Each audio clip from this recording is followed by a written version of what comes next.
Assalamualaikum warahmatullahi wabarakatuh. Kami dari kelompok 8 ingin analisis pandangan mahasiswa telah lulus dan sedang membuat skripsi terhadap masalah penentuan judul, penulisan, dan pemahaman materi dalam menyusun skripsi. Oke, sebelumnya kita akan memperkenalkan nama-nama anggota dari kelompok kami. Di sini ada Fabian Aurel, dan di sini ada Farhan Dwi Cahyo. Selanjutnya ada Muhammad Zidan, dan di sebelah sini ada Rizal Agung. Oke, tanpa berlama-lama, inilah video wawancaranya. Halo Mas, saya Rizal Agung Setiawan dari kampus BSI Kaliabang, jurusan manajemen. Sebelumnya boleh kenalan dulu, namanya siapa, dari kampus mana, jurusan apa? Oke, perkenalkan, nama saya Tito Winoto dari kampus UBSI, lulusan tahun 2024 ini. Nama saya Fauzia Aini, saya dari UIN Syarif Hidayatullah Jakarta. Saya dari jurusan Bahasa dan Sastra Arab 2019. Berarti udah selesai nih skripsinya? Sudah, alhamdulillah. Nama saya Rifda Nandita Nadia, dipanggil Rifda. Apalagi nih? Dari kampus mana nih? Oh, dari kampus UIN Jakarta, Kak. Oh, berarti sekarang lagi skripsi apa? Sekarang lagi proses skripsi. Saya Rodi. Rodi ini dari universitas mana? Dari tadi. Dari UIN Jakarta. UIN Jakarta sekarang skripsi apa udah selesai? Lagi skripsi. Sebelumnya saya mau wawancara dulu nih persoalan penyusunan skripsi. Kira-kira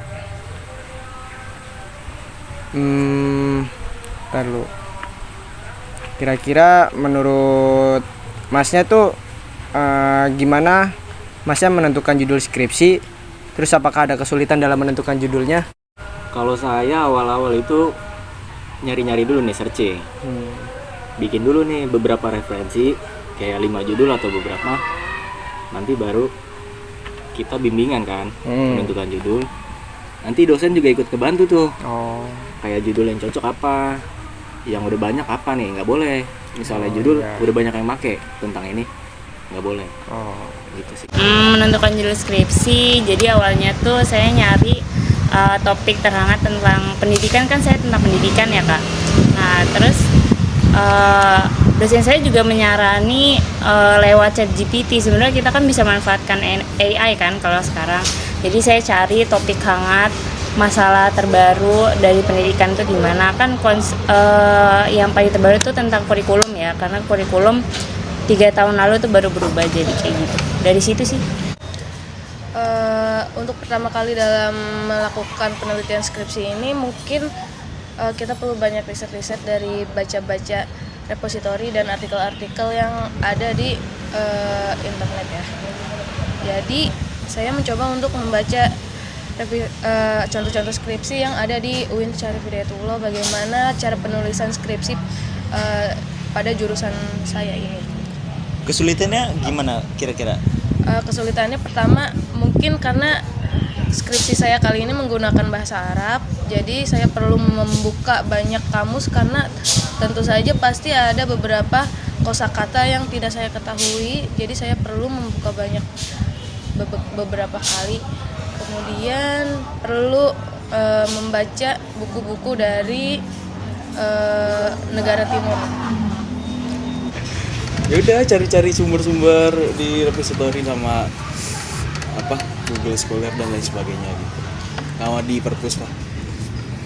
Apa kesulitan dalam menentukan judul tuh gimana? Kesulitannya apa? Paling cuma nyari permasalahan doang gitu, karena kan saya kan ngambilnya kuali gitu, jadi harus cari permasalahan di daerah itu seperti apa gitu. Terus menurut Masnya tuh bimbingan dosen tuh cukup membantu dalam menentukan judul atau? Kalau buat menentukan judul cukup membantu sih. Misalnya kita kebingungan gitu, kita bisa konsultasi aja ke dia. Tanya, Pak kira-kira ini penelitiannya mudah apa enggak gitu, susah apa enggak nih, cari-cari jurnalnya kan. Sangat membantu. kebetulan dosen saya sangat kooperatif dan sangat membimbing dan menuntun dalam penyusunan skripsi ini. Bimbingan dosen sangat-sangat membantu karena terlebih lagi dosen pembimbing saya itu expert ke topik pembicaraan saya gitu. Jadinya saya bisa tahu masalah tentang kurikulum itu sendiri, saya bisa tahu tentang masalah topik pembicaraan saya itu tuh dari beliau. Enggak sih, saya sendiri. Judul sendiri, ini sendiri gitu. Jadi terima jadi aja sama dosen pembimbing.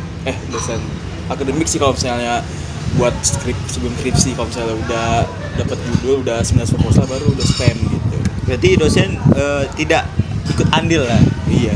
Oke, berarti selanjutnya aja nih. Bagian mana dari penulisan skripsi yang paling sulit menurut Masnya?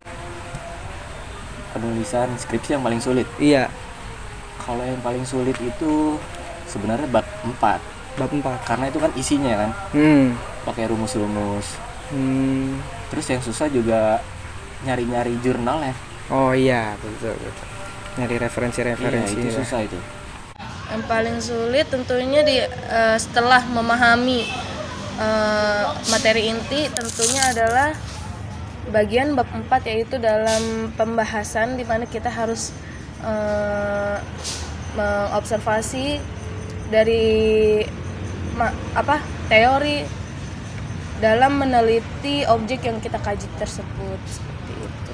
Yang paling sulit pasti bab 4 ya, karena bab 4 itu terkadang hasil yang kita dapat di lapangan tuh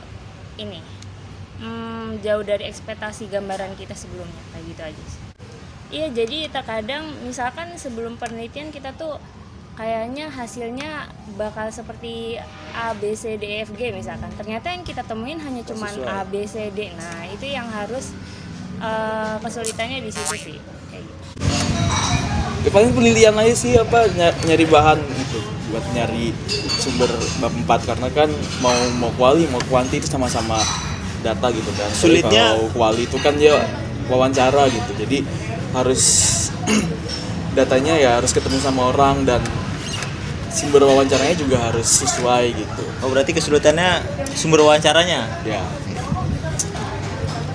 Terus kalau sumber referensi yang paling sering Masnya gunain dalam penulisan skripsi itu apa? Sama apa Masnya merasa kesulitan dalam mencari sumber referensi yang relevan? Kalau sumbernya sekarang udah ada aplikasi namanya Publish or Perish. Nah, di situ bisa nentuin kayak tahunnya berapa tahun ke belakang gitu, 5 tahun ke belakang kan rata-rata yang dipakai.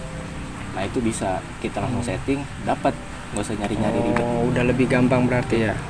Sumber yang saya pakai terkadang saya menggunakan buku-buku digital ataupun buku-buku hard copy, seperti buku-buku yang terdapat di e-book, notebook, dan buku-buku di perpustakaan. Karena di zaman sekarang ini sudah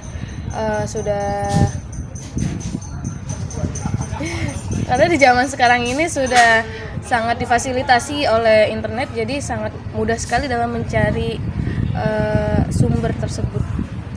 Iya, kalau sumber referensi sih yang pasti buku ya.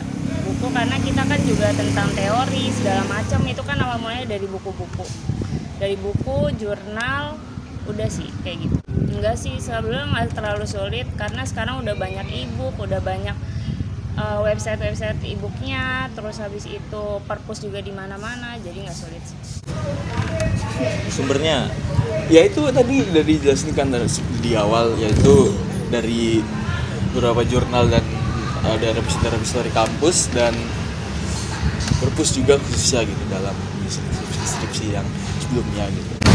Ya kalau saya nyari jurnal yang sesuai susah gitu kan, kadang kalau misalnya nemu jurnal itu udah nemu nih yang sesuai, cuman tahunnya itu ya udah lama gitu, 2011 misalnya yang udah 10 tahun lebih gitu. Ya itu yang jadi problem itu, beberapa jurnal itu kadang ada yang udah kelewat sesuai dengan ajuan yang ditentukan sesuai fakultas masing-masing gitu. oh, referensi barunya belum ada Ya ada tapi jarang gitu, susah dicari. Baik.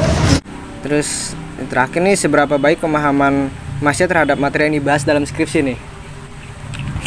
Kalau paham sih paham banget ya. Soalnya kan skripsi kita yang buat sendiri. Iya.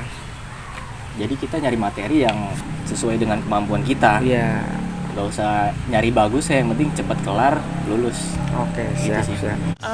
Kalau pakai presentasi mungkin kayak 70% ya. 70%. 30%-nya karena saya membahas tentang konsep baru, jadinya secara teori sama praktek tuh secara teori emang banyak ya kita temuin, cuma secara praktek di lapangan tuh masih kurang banyak gitu. Jadi saya kurang paham tentang implementasinya, nah gitu-gitu aja sih. Sekitar 90% karena sebagai mahasiswa kita pertama kali meneliti skripsi ini dalam teori yang baru, dalam objek yang baru, tentu saja kita perlu pendalaman lebih lanjut lagi tentang teori yang kita kaji tersebut. Ya harus paham banget gitu. Soalnya kan yang pertama itu kita bikin sendiri dari A sampai Z. Terus ya kalau misalnya belum paham, mungkin ada beberapa yang ketika nanti ada ujian skripsi itu ada mungkin ada yang dosen ini belum paham, kita sendiri juga belum paham gitu. Nah, itu bisa jadi hal revisi yang akan datang. Tapi kita saya nggak tahu juga ada nggak yang kelewat atau ada yang belum paham gitu. Terus menurut Mas ada materi tertentu nggak yang paling sulit dipahamin? Yang paling sulit tuh ya itu di bab 4 itu. Di bab 4 juga. Karena itu isinya ada rumusnya. Itu ngapalinnya juga lumayan susah tuh pas dalam persidangan itu. Enggak sih, paling karena konsep baru aja, jadinya bukan sulit dipahami sih, tapi emang harus lebih sering ngulik-ngulik aja. Yang paling sulit mungkin menurut saya yaitu materi balagohnya sendiri. Karena saya mengambil materi teori balagoh sehingga saya perlu mendalami beberapa cabang balagoh seperti itu. Spesifiknya apa ya?